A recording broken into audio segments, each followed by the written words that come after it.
So the news broke yesterday that Sergio Perez will stay with Red Bull for the remainder of the 2024 season, which definitely sparked some debate and some surprise from certain sections of the Formula One fandom. There were very strong rumours about him potentially being replaced by either Daniel Ricciardo or Liam Lawson going into the second half of the season, but Checo is going to stay with Red Bull, and that's according to Christian Horner when he addressed the team after the last Grand Prix and the start of this summer break for Formula One. But there's some interesting theories out there about why this is, and it's not quite as simple as, oh, well, he's, done enough, he's, got a contract with them until 2026. No, there's an interesting rumour that I've seen, and if it's true, this is beyond incredible, but there is some method behind this madness, so let me just explain what this rumour is. So apparently Liberty Media, the Formula One owners, the people who have owned Formula One since 2017, American overlords who have revolutionised the sport, some say for the good, some say for the bad.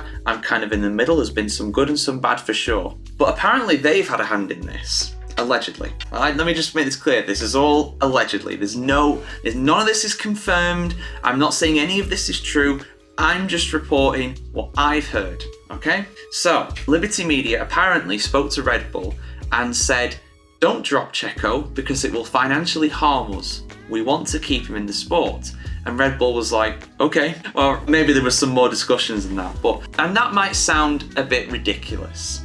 But why? Why is that? Well, so we know now that Logan Sargent is pretty much going to be off the grid in 25. Williams have signed as Carlos Sainz, and they've already got Alex Albon there. So he's not going to stay at Williams no matter what, and it's more than likely that Logan Sargent will not be on the grid. Why do I bring up Logan Sargent? Well, he's from the USA. He's an American driver who's not going to be on the grid. Who's the other North American drivers? Well, you've got Lance Stroll, who is not the most popular guy and always going to be in that Aston Martin, but you've also got Checo Perez, who is from Mexico, a Formula One mad nation. There's only one Mexican on the grid, and it's him.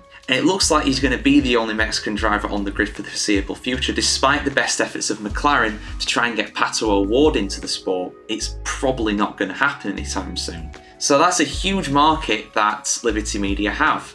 Now, if he was replaced by either Ricciardo or Lawson, both of those options would mean that Lawson would likely be the person effectively replacing him in Formula One overall, whether directly at Red Bull or indirectly at Racing Bull. New Zealand is not as big of a market, it's not as big of a country. It's like 5 million people, I think, or something like that. And obviously racers there are incredibly inhospitable to the time zone. I've got a few Kiwi friends and they're constantly complaining about the race start times, and rightfully so.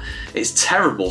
It's usually like the middle of the night for most of them. But Mexico's a huge market. There's a lot of races now in that North American time zone. You've got 3 in the United States, 1 in Canada, 1 in Mexico, and 1 in Brazil as well. So that's 6 races in total, which is a quarter of the calendar at the moment. So basically, Liberty Media, apparently, according to these rumours, had a word with Red Bull and said, don't get rid of our cash cow. Don't get rid of Perez. Keep him in the sport. And that's all my opinions on it. I'm not going to say whether I think that's true or not. If it is true, it's sensational. If it is true, it wouldn't be the most ridiculous thing in Formula One history. There's all kinds of conspiracy theories that turns out to be conspiracy facts. Things like Spygate, things like Crashgate. Look it up. Formula One has some incredible scandals over the years, and this wouldn't even be the biggest one. Not even close. But guys, what do you think?